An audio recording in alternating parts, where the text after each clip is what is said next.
Nesta quinta-feira, estamos começando a tratar da questão do budismo, que é a nossa 12ª lei, que é a lei do Dharma.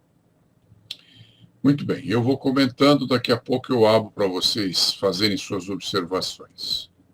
O budismo apresenta um caminho de disciplina simples e fácil de ser seguido. O caminho de disciplina do budismo chama-se Ashtanga Yana, onde Ashta significa 8, Anga significa parte ou partes, e Yana significa caminho. Então, Ashtanga Yana é o caminho de 8 partes. Quando alguém se refere à autodisciplina, está revelando ignorância, pois toda disciplina é autodisciplina. Seria o mesmo que dizer auto-ensino. Nossa ordem budista tem o nome de Niskama Karma. O Fernando está perguntando se eu tenho um trabalho de mentoria. A nossa ordem budista Niskama Karma está agora sob a tutela do Marco Atmadeva Raposo, que é o atual líder da comunidade Niskama Karma. E nós temos um curso que funciona durante 3 anos com remessas à distância, que você recebe em sua própria casa, no seu computador, no seu tablet, no seu celular, e você pode, se você frequentar durante 3 anos, obter uma ordenação como asceta budista da ordem Niskama Karma. Quem quiser maiores informações, entre no link e se informe diretamente com o Marco Atmadeva Raposo. A nossa ordem budista chama-se Niskama Karma. E o que significa Niskama Karma? A tradução literal é ação desinteressada. O ensinamento do Buda chama-se Dharma. Algumas organizações budistas traduzem essa palavra por tradição ou doutrina, mas a tradução literal do sânscrito significa dever. E como é que nós podemos ter uma compreensão correta da palavra dever em relação ao budismo? Para o budismo, o dever consiste em praticar ações corretas, porque é preciso fazer isso. E essas ações devem ser feitas sem objetivos ulteriores, sem busca de se locupletar ou de buscar recompensas. As ações que precisam ser feitas devem ser feitas simplesmente porque precisam ser feitas. Não é um ato comercial, não objetiva lucros, são ações desinteressadas. Daí o nome Niskama Karma. Em sua origem, o budismo era transmitido oralmente, de forma verbal, como eu estou fazendo com vocês aqui agora. Só que eu sugiro que hoje vocês tenham um pedacinho de papel, uma caneta na mão, ou um caderninho, porque talvez vocês queiram anotar algumas coisas.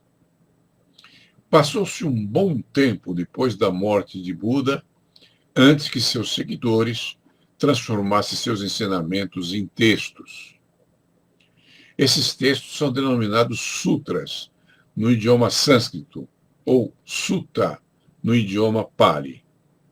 Existem centenas de sutras. Posso citar, por exemplo, o Sutta Pitaka, o Madhyama Nikaya, o Digata Nikilya, o Mahapranibbana Sutta, o Samyutta Nikaya, o Anguttara Nikaya, o Dhammapada, o Vinava Pitaka, o Dharma Sangani e muitos outros. Existem muitos deles. Se você considerar que o budismo não é uma religião, já que não menciona Deus e, portanto, não pratica nenhuma forma de religião, talvez você possa se referir a ele como um tipo de filosofia. Muitas organizações budistas se opõem a isso e afirmam que o budismo é muito mais do que uma filosofia.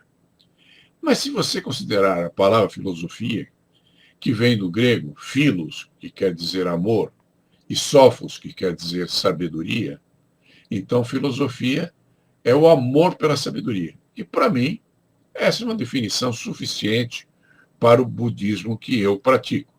Se outras organizações não as aceitam, eles que exponham suas próprias opiniões nas lives deles.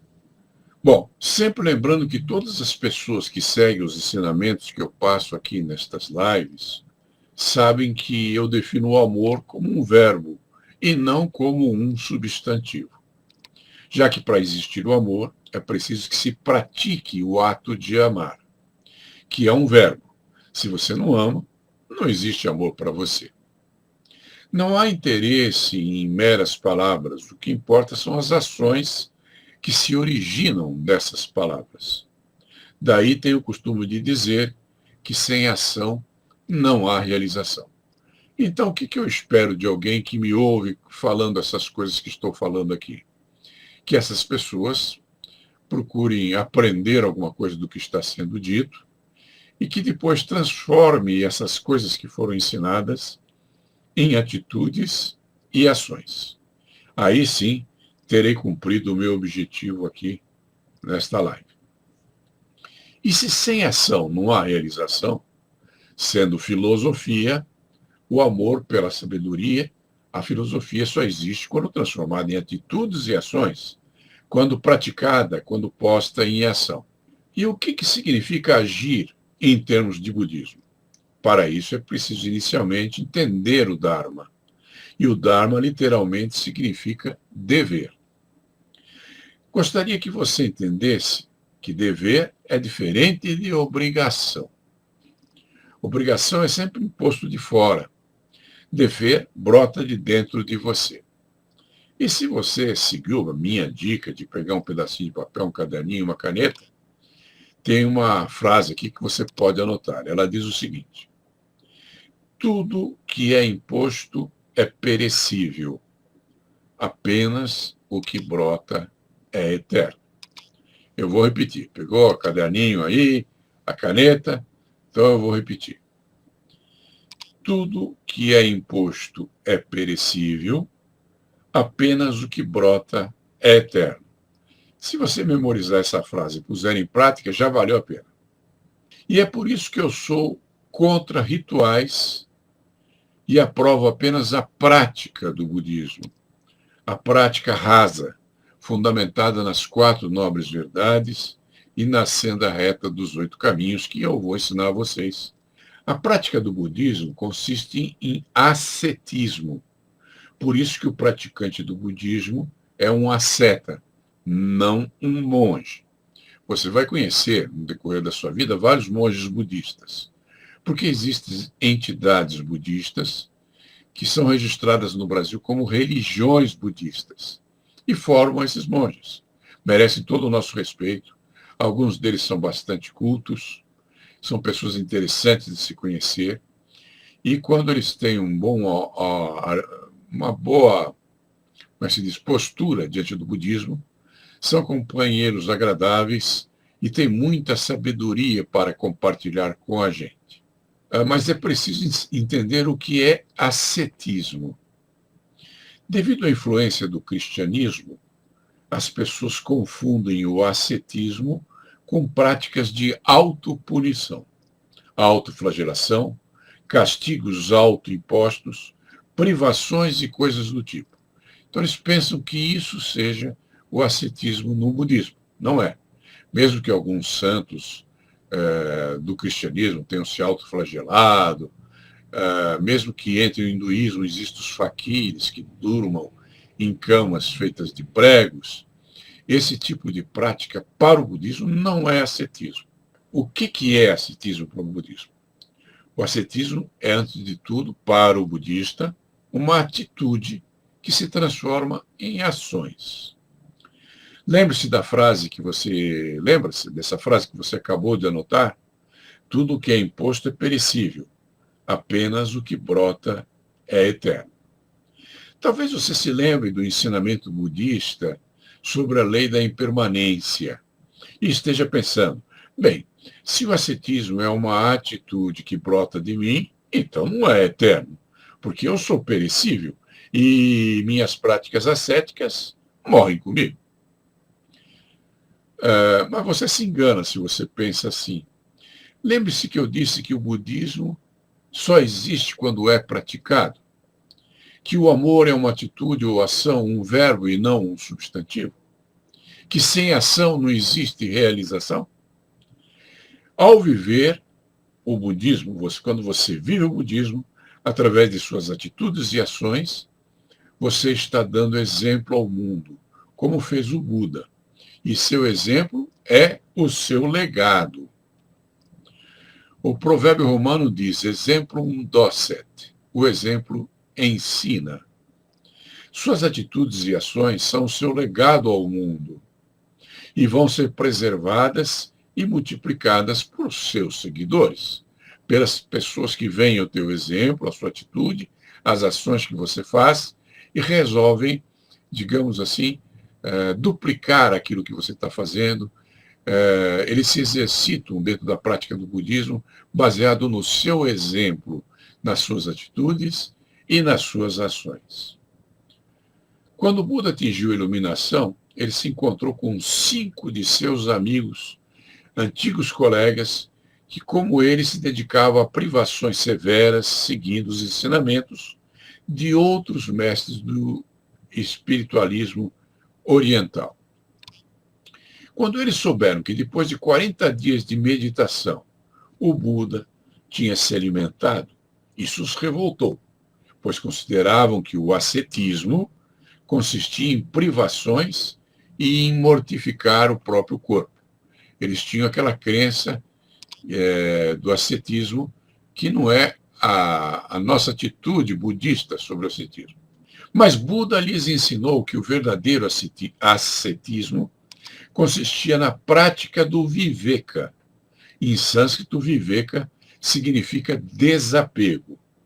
E o viveka é vivenciado através da discriminação, da escolha entre o que é significativo e o que é superficial.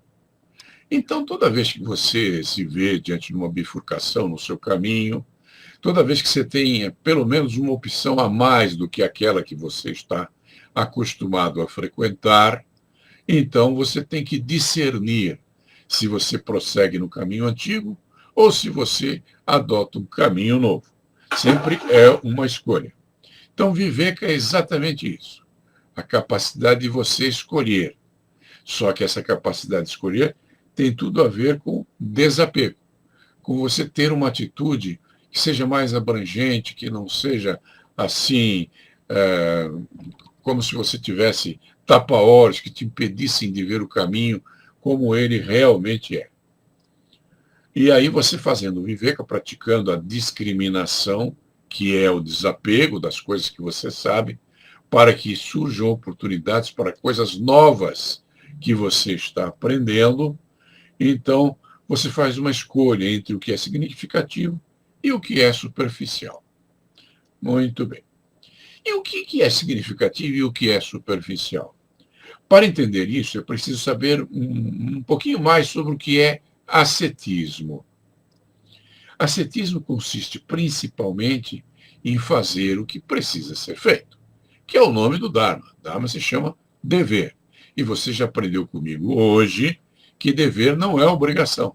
Obrigação vem de fora. Dever brota de dentro de você.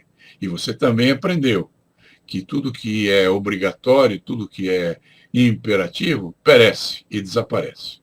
Mas o que brota de dentro de você é eterno. E por que é eterno? Porque você vai viver eternamente? Não foi isso que eu disse. Eu disse que é eterno porque se você viver de acordo com esses valores que são significativos para você, você adotará atitudes e ações compatíveis com esses valores e vai dar ao mundo um exemplo das suas atitudes e ações. E outras pessoas irão aprender com você, vendo como você age, vendo as atitudes que você adota. E aí isso se preserva nas próximas gerações. Mesmo quando você tiver partido deste plano, o que acontecerá? Aquilo que você passou como atitude e que está sendo reproduzido, duplicado pelos seus seguidores, como aconteceu com o Senhor Buda, isso vai preservar, vai permanecer aqui, vai ser imitado por muitos, se eles virem algum mérito, alguma virtude nas atitudes que você adota. As coisas que precisam ser feitas são facilmente determináveis, mas só terão valor quando feitas no espírito de fazer o que é certo, sem buscar recompensa ou ganhos por tê-lo feito.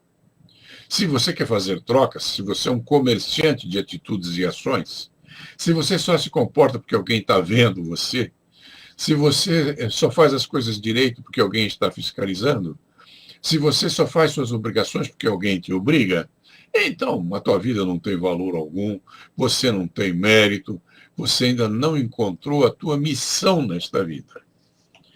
E a palavra Niskama Karma, que é o nome do budismo que nós praticamos, o budismo Niskama Karma, da ordem budista Niskama Karma, em sânscrito, significa ação desinteressada. Ou seja, ação que é feita porque precisa ser feita, porque é uma coisa que tem que ser feita, mas não é feita por causa de uma possível recompensa que seja dada a você. E sim, como diziam os antigos filósofos gregos, a virtude é recompensa da própria virtude. Quando você age certo, quando você percorre um caminho correto, quando você segue a trilha do bem, aquilo que você faz já é recompensa suficiente. E nestes termos, em você estar trilhando o caminho do bem, então aquilo que o Buda disse é verdade. E o Buda disse, tudo está certo. A grande diferença é que para as coisas estejam certas, você precisa trilhar o caminho certo, é lógico. Muito bem. Cumprir com o seu dever implica que todas as suas ações sejam feitas de forma desinteressada. Isso é o Niskama Karma, a ação desinteressada. Minha filosofia é o budismo. E o meu trabalho, que é uma atividade laica, que nada tem a ver com o budismo, consiste na comercialização de cursos, a maioria deles preparadas por mim mesmo. Esse é o meu trabalho.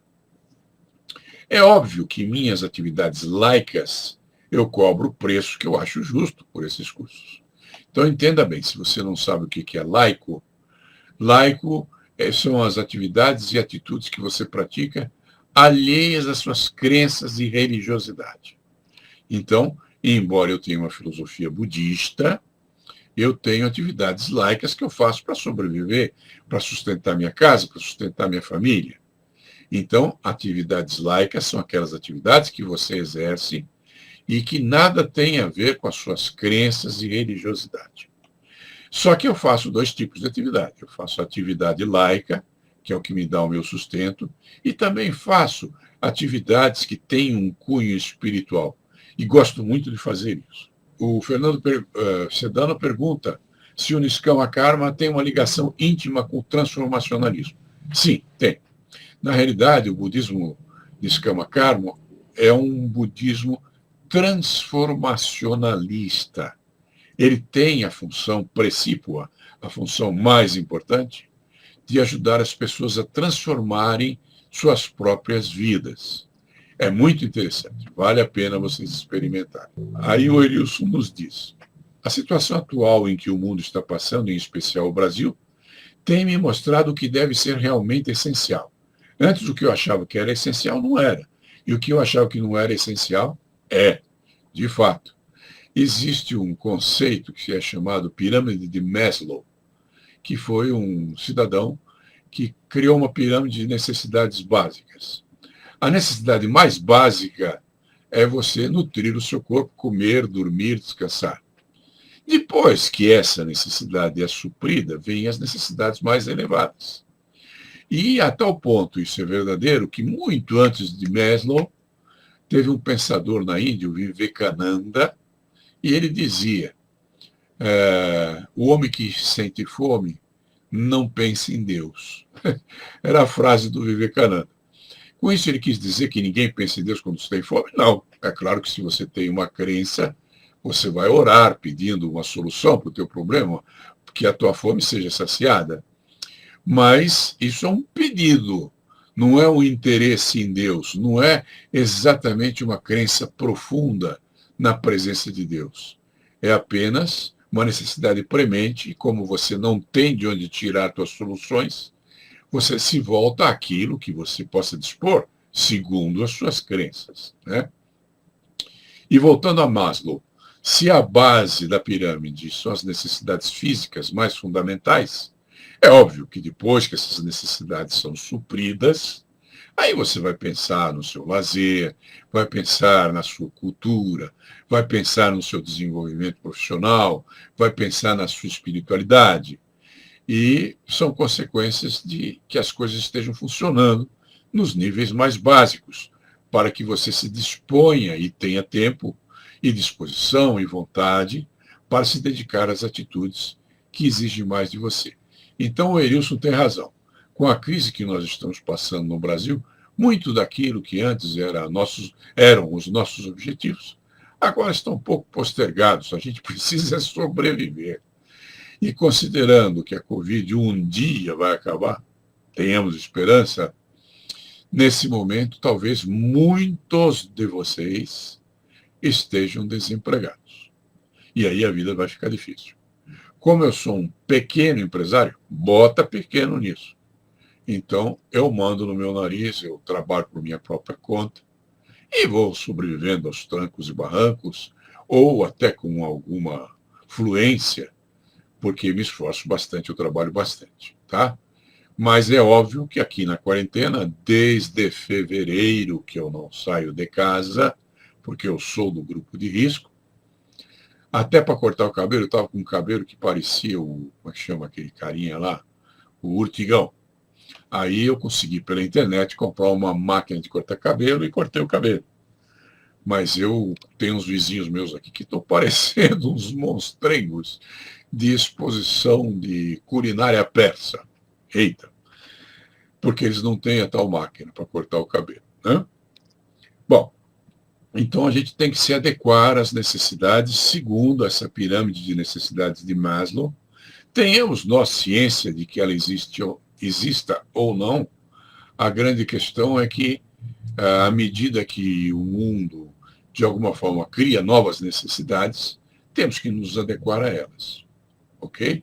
Então, como afirma a neurolinguística, eu fui aluno do John Grinder, você não tem que ter um mapa do mundo exatamente igual à realidade.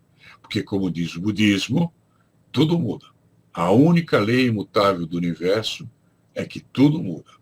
Então, aquilo que hoje funciona, amanhã talvez não funcione mais, você tem que se adequar, né?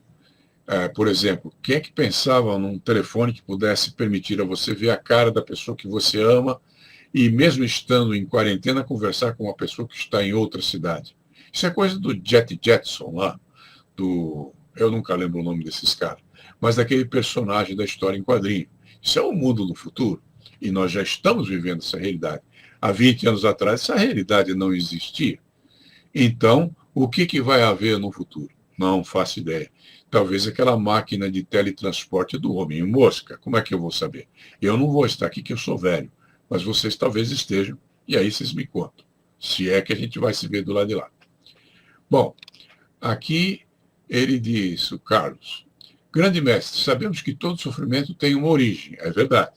E hoje vemos a preocupação apenas com o problema, e não o retorno à origem. Isso também é verdade, né?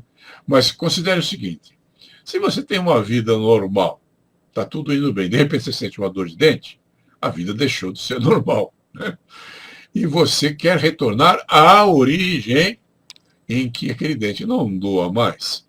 E aquela pressão da dor altera todas as tuas prioridades, os teus focos, a sua maneira de perceber a vida. O Douglas Stallone é aluno do Mário Rodrigues. Grande abraço a você, Douglas. Grande abraço ao Mário também. O Edson está fazendo aqui um comentário. Muitos ficam na base da pirâmide, zona de conforto, e nunca pensam na zona de coragem. Isso é uma grande verdade. Ou seja, toda vez que você transforma a sua vida, daí o nome transformacionalismo, isso exige que você saia da sua zona de conforto e se ponha a caminho. Porque se você fica estacionado, nada vai mudar na sua vida.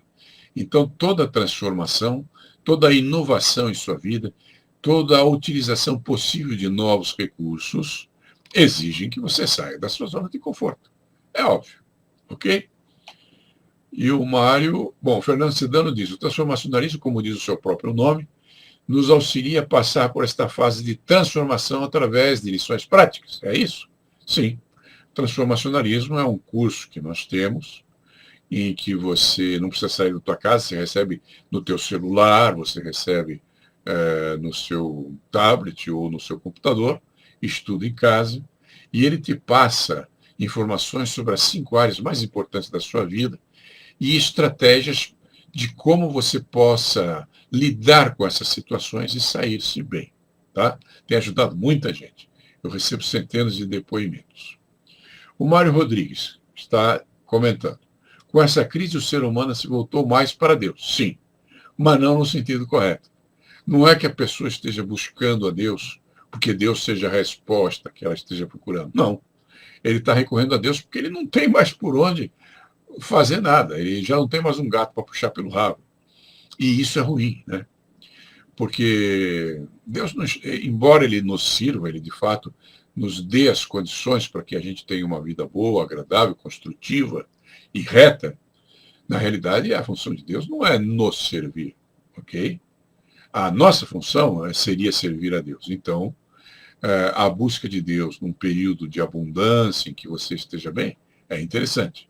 Agora, se você está passando fome, está desempregado, está em problemas prementes e você só sabe pedir coisas a Deus, não é exatamente uma vida espiritual, né? É uma necessidade de suporte espiritual, o que é bem diferente.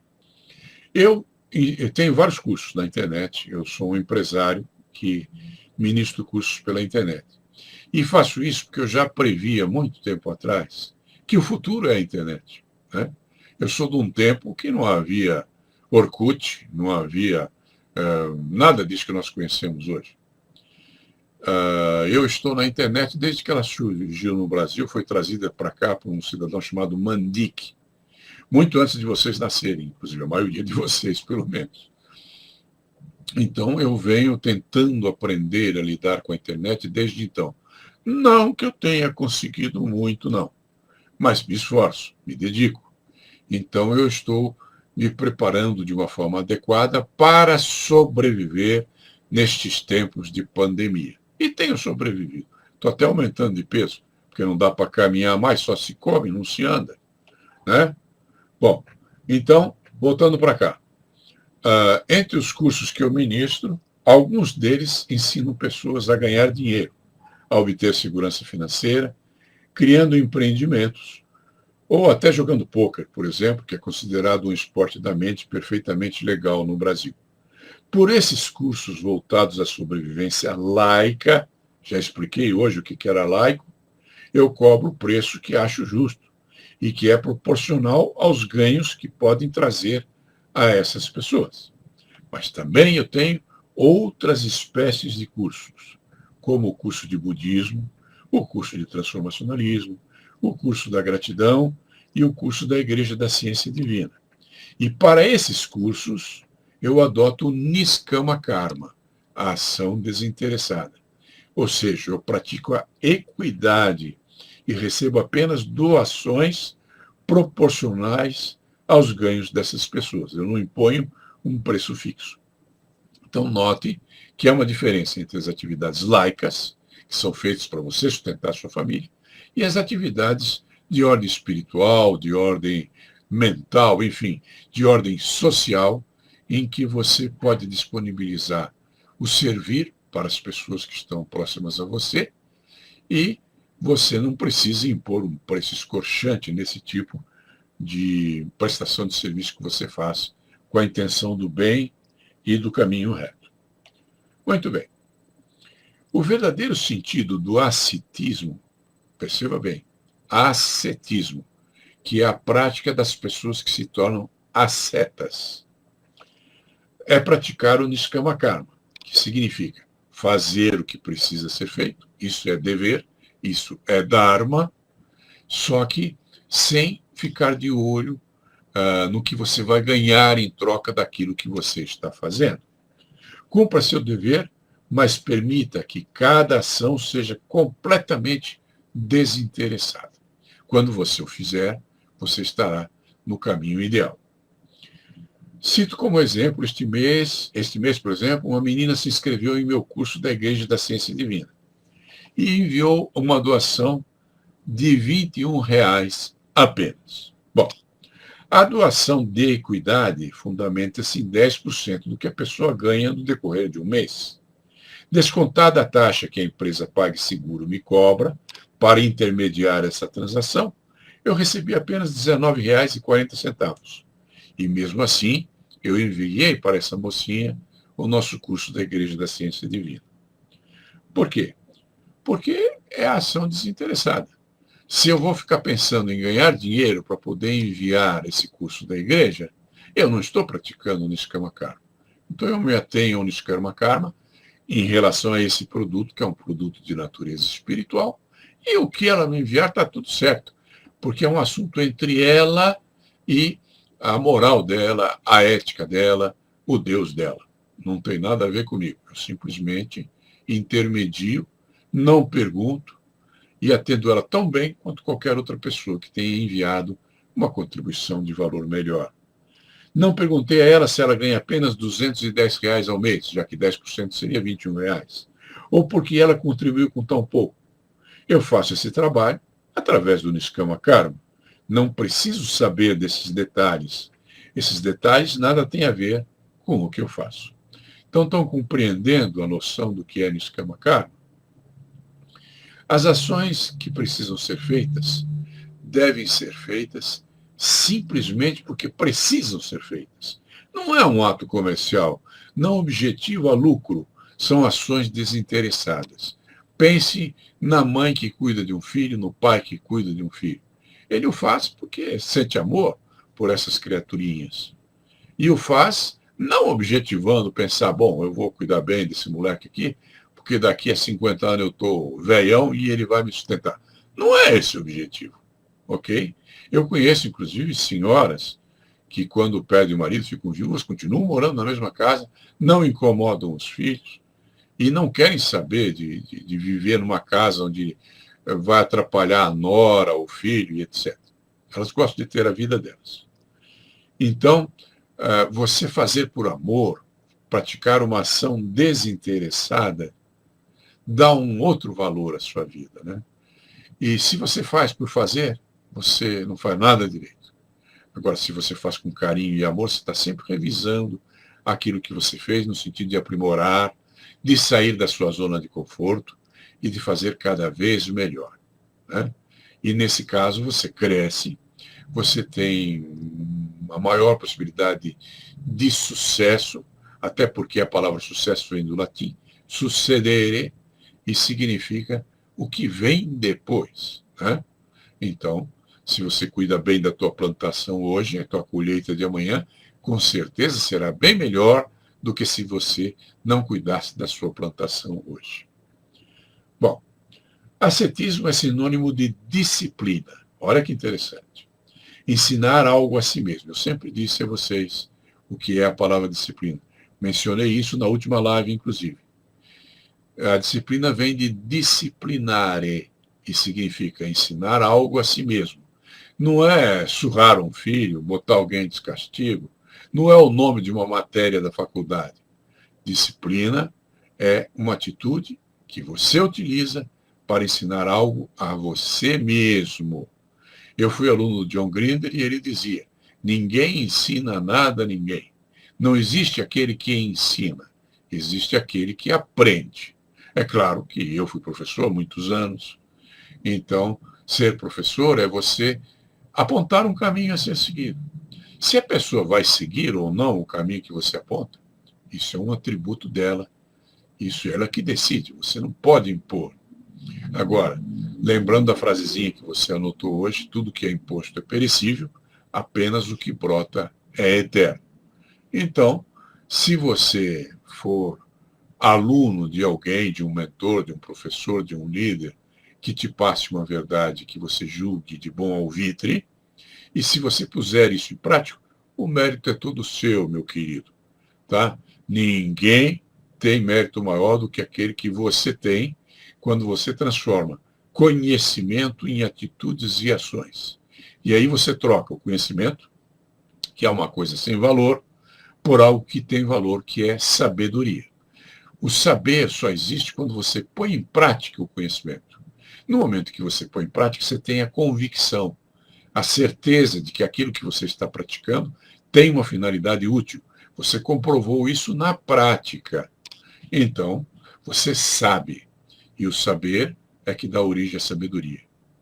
E aqui vem uma frasezinha do Natali que não é fácil. Ele diz, e isso já digo há 50 anos, aquilo que você sabe não tem valor algum. O valor está no que você faz com o que sabe. Então, regace as mangas, mão à obra, atitudes e ações, sempre lembrando que sem ação não há realização. O Mário diz, infelizmente a grande maioria faz essa troca. É difícil pensar em um ser superior com a barriga cheia. É interessante essa maneira de ver a coisa. Não só é difícil pensar num ser superior quando você só pensa para pedir coisas, como também é difícil quando está tudo funcionando bem, que você se interesse em se desenvolver, porque aí entra a zona de conforto. Como podemos explicar que tudo foi criado por uma causa ou o resultado de uma causalidade? E como isso poderá influenciar no ser humano como único? É uma bela pergunta essa sua, Carlão. Se eu soubesse, eu até te respondia. Mas eu tenho aqui minhas ideias e vou compartilhar com você. Eu penso que nada acontece por acaso. Tudo tem uma consequência. Então, não há casualidade, existe a causalidade. Tá? E se você se foca na causalidade, você estabelece o palco em sua vida para que as coisas comecem a dar certo, que consiste em procurar a origem das coisas, procurar por que essas coisas acontecem, o que as causa e, principalmente, ter um espelho em casa. Por que o espelho? Porque a resposta que você dá para a vida, ela é expressa através de uma palavra chamada responsabilidade. E nós somos, em grande parte, responsáveis por tudo que nos acontece. Claro que há um percentual pequeno aí que é obra do acaso, né? Mas o acaso ele é efêmero, ele vem e passa. E aí surgem outras oportunidades. Por isso aquela frasezinha que você aprendeu hoje, né? Tudo que é imposto é perecível, apenas o que brota é eterno. E eu canso de ver pedras sendo rachadas ao meio por uma pequena árvore. Eu canso de ver plantinhas nascendo aqui nas frestas do piso do meu quintal. A vida, que é o broto, né, ela sempre existe por mais tempo. Vai chegar um momento na história das pirâmides do Egito que elas cessarão de existir. E se nós não tomarmos cuidado, nós, os seres humanos, e não aprendermos a seguir o conselho de Jesus e amarmos o nosso próximo, que não é o nosso filho, nem a nossa esposa, nem o vizinho, é a mãe terra, é a natureza, são os animais, são as plantas. Se nós não aprendermos a amar esse tipo de coisa, a terra perecerá e nós junto com ela, ou até antes dela, tá bom? Sempre lembrando que semelhante não é próximo. Então, tua esposa, teu filho, as pessoas que você ama, são seus semelhantes. Agora, o teu próximo é tudo aquilo que existe perto de você e que não é o seu semelhante. E você pode amá-los, porque se não os fizer, se não o fizer, se não amar a terra, a natureza, a planta, o bichinho, você estará condenando a si mesmo. E acredito que um pouquinho do que o Covid ensinou a nós todos é que todas essas formas de vida são interdependentes. Uma se nutre da outra. E se nós não mantivermos um equilíbrio ecológico neste mundo em que vivemos, o primeiro a ser condenado somos nós mesmos. Aqui o Edson Caetano está dizendo, a finalidade de uma empresa não é o lucro, mas o bem-estar dos seus fãs. Temos que ter fãs. Lucro vem depois. Isso é legal. Nossa, se não me engano, ele tem lá uma empresa em Campos do Jordão.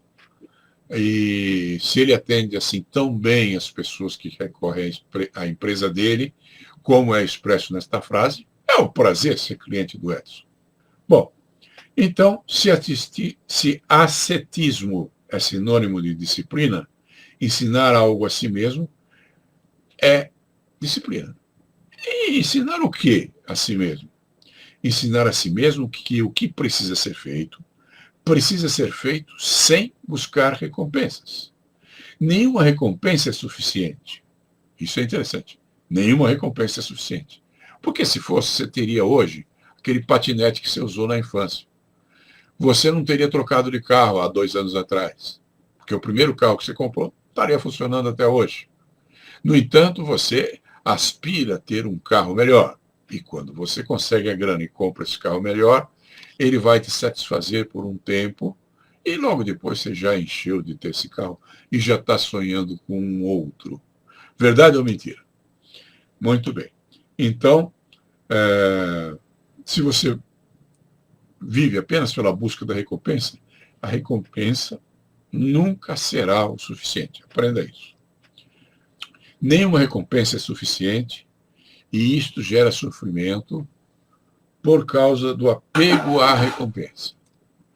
A recompensa é uma forma de apego, ela gera apego, que dura pouco, mas depois será substituído por um apego a algo melhor que você está correndo atrás e a coisa vai ficando cada vez mais difícil.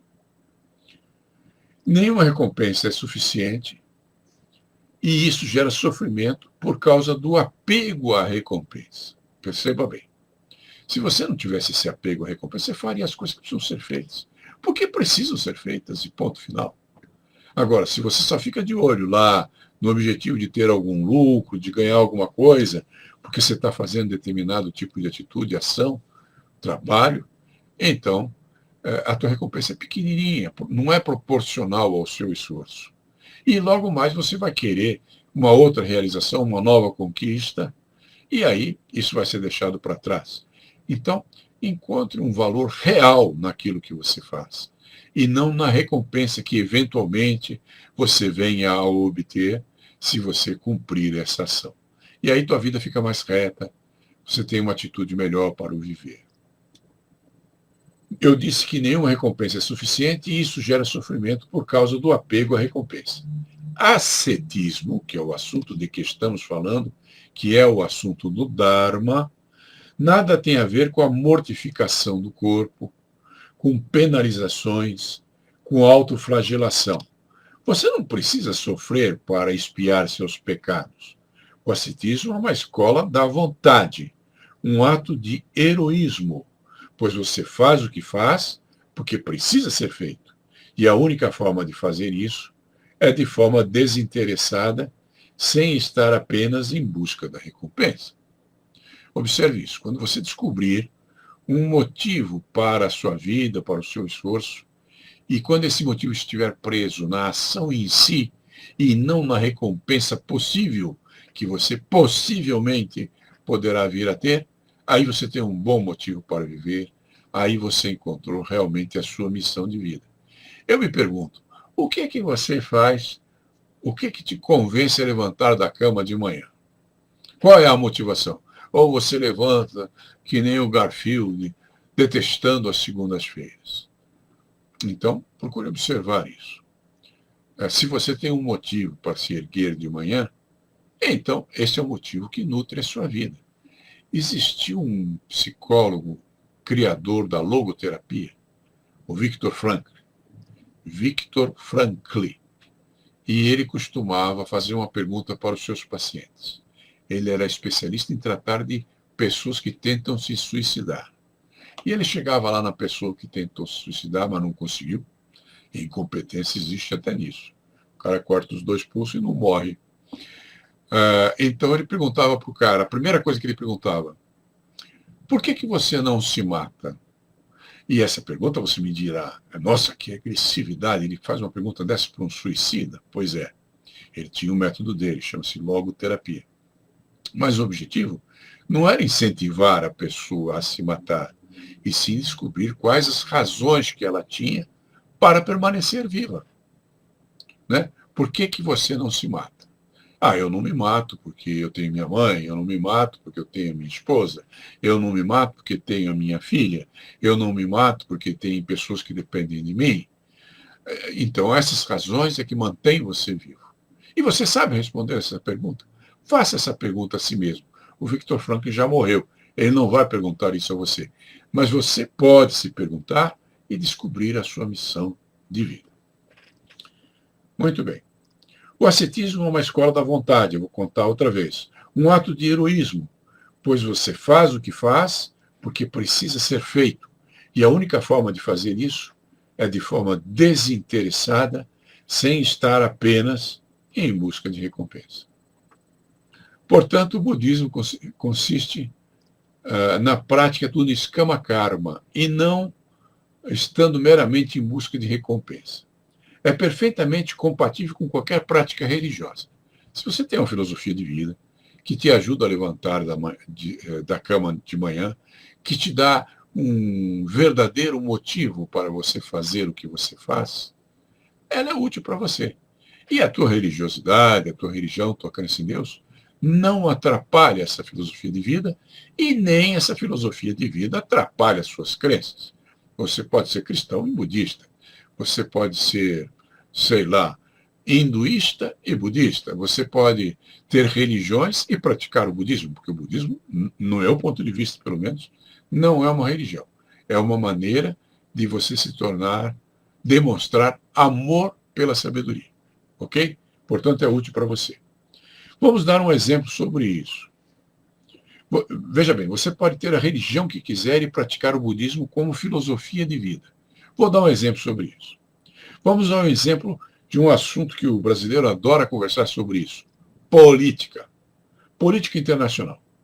Na Suécia, os políticos não têm direitos a luxos nem a privilégios. Vivem em apartamentos funcionais de 18 a 40 metros. Pequenos, né? O único cômodo serve de sala e quarto de dormir. Esses apartamentos não possuem máquina de lavar roupa. A lavanderia é comunitária. E os políticos precisam marcar hora para lavar a roupa suja. Até a cozinha é comunitária. Eles não têm empregados. E a regra é deixar tudo limpo. Nenhum parlamentar tem secretária ou assessor. Nenhum deputado tem direito a carro com motorista. O primeiro-ministro, que é o maior cargo político daquele país, lava sua própria roupa e passa suas próprias camisas. Uma dica: compare com os políticos brasileiros. Eu não sei em quem você votou e não me interessa. Eu só me preocupo que, seja quem for que nós votamos, seja quem for, ele não faz nada disso, né? Ele não pratica o niskama karma. Ele não está interessado no bem do povo. Ele quer ganhar dinheiro, ele quer ter uma posição, ele quer ter poder. E aí estamos encrencados. As organizações budistas dizem a você que o Dharma é um tipo de tradição ou é um tipo de doutrina. Só que eu insisto com você que o Dharma é um dever. Dever de fazer aquilo que precisa ser feito. E a melhor maneira de se fazer aquilo que precisa ser feito, no meu ponto de vista, é através do niskama karma, que é a ação desinteressada. E você deve se cultivar em direção a isso, a compreensão desse princípio e a maneira como você o fará. Porque quando você o fizer, você estará ajudando o bem comum, a sociedade em geral, e servindo de exemplo para as novas gerações, para os seus filhos, para as pessoas que você ama. E esse dever que é o Dharma é um dever em relação ao quê? Em relação a fazer o que é preciso, sem buscar recompensa. Fazer o que é preciso, porque é preciso que seja feito, sem apego aos resultados. Ascetismo, que faz de você um asceta, não é privação. Consiste em ensinar a si mesmo a fazer o que precisa ser feito, sem buscar recompensas, sem o apego pelo resultado. Ou seja, o que é feito porque precisa ser feito, e não para conquistar ganhos ou benefícios, como no exemplo dos políticos da Suécia. Ascésio ou ascetismo não consiste em autopunição ou flagelo, e sim em ter disciplina, no sentido de ensinar a si mesmo a fazer o que precisa ser feito, sem ficar de olho em eventuais recompensas. Se eu conseguir passar isso a você, já me sinto recompensado, ok? Se você consegue descortinar nas poucas coisas que eu disse aqui, se você considera o que você aprendeu hoje e se dispõe a criar um meio de ter uma atitude, de adotar uma ação em função daquilo que você aprendeu, eu sei que o mundo já estará um bocadinho melhor amanhã, porque você existe. Eu tenho algum poder sobre isso? Não. Eu sou um mero professor. Eu sou uma placa que aponta um caminho que você pode escolher percorrer ou não. O mérito é seu. Você que tem que andar, você que tem que se encaminhar, você que tem que escolher a direção em que se moverá, que eu espero seja o caminho do bem, seja uma conduta reta e ética. O Edson Caetano diz, a ideologia de um político deveria ser o Brasil, claro, amar a pátria e ajudar o seu povo. Obrigado pela presença de vocês, obrigado pela oportunidade que me proporcionaram de servi-los.